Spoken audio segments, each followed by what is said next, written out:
You know, Jen, in addition to being professionals, we're both parents. Right. And even in my practice as a special educator, a special education advocate, sometimes I have parents ask me parenting questions.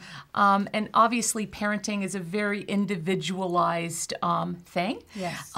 However, one of the parent books that I will often refer to people who ask me about it is a book called The Power of Positive Parenting, and it's by Dr. Glenn Latham.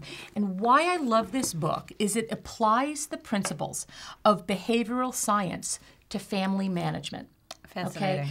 And it really puts a positive spin on parenting. So you're more than punishing your child, it puts a focus on the positive aspects of what you can say to a child, how you can reward your child for doing the right thing, versus focusing on, oh my goodness, you haven't done that correctly, or but criticizing, right? Exactly. Well, and so many of my clients and so many of the parents I speak with, they're just really overwhelmed with the task of parenting a child with special needs, and it's not an easy task in many circumstances.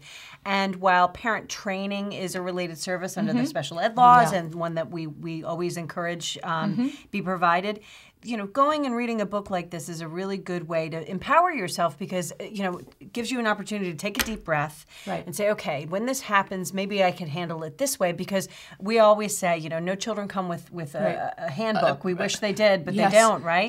And so if you have a child who has needs that are very different from your neighbor or your sister or whomever, it's nice to have some resource. And the other thing, the last thing I'll say about this book is that there really is a science to changing behavior, but it uses the principles of changing behavior through science, applied behavior analysis, but really simplifies it for family management, for a typical parent, not a professor or a psychologist or somebody who needs to be a professional to understand it. It's good to know.